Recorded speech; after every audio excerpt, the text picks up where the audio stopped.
Chef Dominic is a mentor, a leader, someone who really enjoys the culinary aspects of seasonality.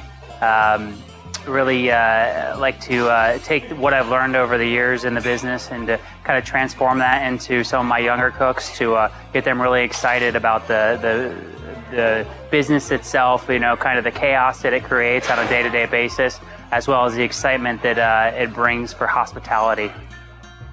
In the beginning and how I got started in the culinary aspect, as I grew up, my grandparents, I had the opportunity to spend a lot of time with them, and they made a lot of food by hand. A lot of the ingredients were based off the freshness of the season, especially growing up in Michigan. There was 4 distinct seasons and different times of the year where you go pick fresh fruit or do some canning or pickling, or doing a lot of freshwater fishing. I just really liked taking those ingredients and having their top level basically the top level of the ingredients because of the freshness, and just eating those with a sense of family.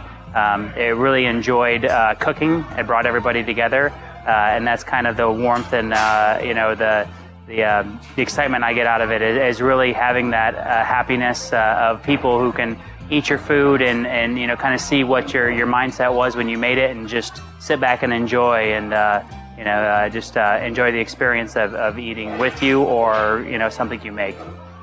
I'm definitely more of a culinary manager than I am an artist. I understand what flavors go well together, and the creativity will come out based on the season and the excitement of the ingredients. But I like to more use my management skills to mentor, to really get somebody excited about what's going on in the seasons, rather than just being a clear-cut artistic kind of expression of what I do.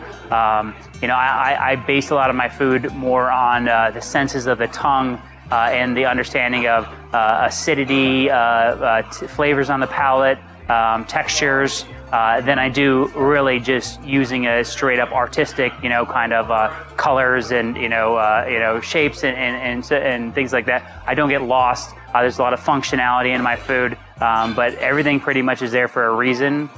Whether it be a sweetness, a bitterness, a spice, something you can find in your food to kind of like move your plate around, and you taste something and it's really spicy and you're looking for more of it because it really had an impact on your dish. That's kind of the way I like to manage food and manage a lot of my staff, to make sure that they're really taking the time to make sure every dish has a lot of consistency, because everything is meant to be there for a reason. The current trends are to be farm to table, seasonality, local sourcing. I think as far as more like a global scope of what goes on, there's been a lot more of improvement in the chain aspects of the restaurants that have kind of got into the business.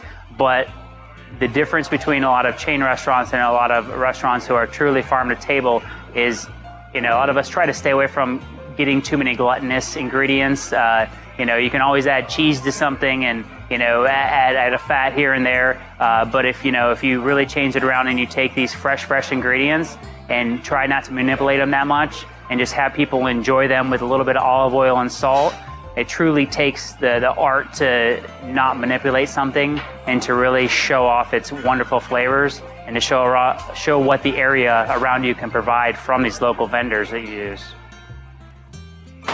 They can expect a good experience. As far as what I try to provide, I want them to come in and have a wide range of different types of food that they can get, whether it be snacks and starters, and they can have a couple of those and feel like they enjoyed their meal, or have a 4 or 5 course dining experience.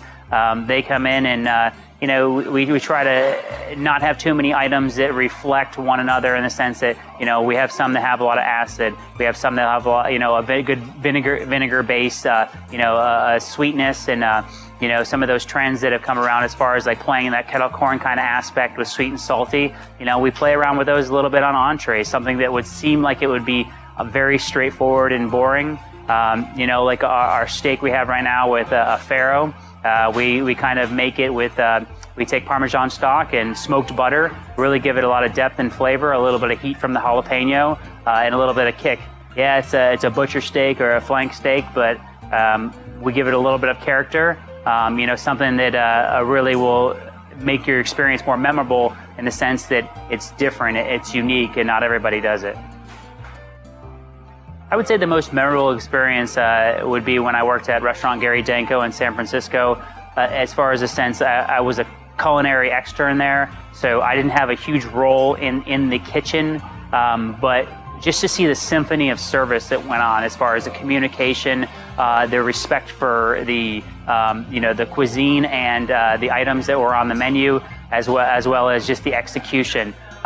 It was something that, as a young cook aspiring to be a chef, just really set in my mind as far as the aspect of just how many things it takes to really bring the kitchen together, and when you execute at a high level, how much excitement and what a wonderful experience you can bring to the guest.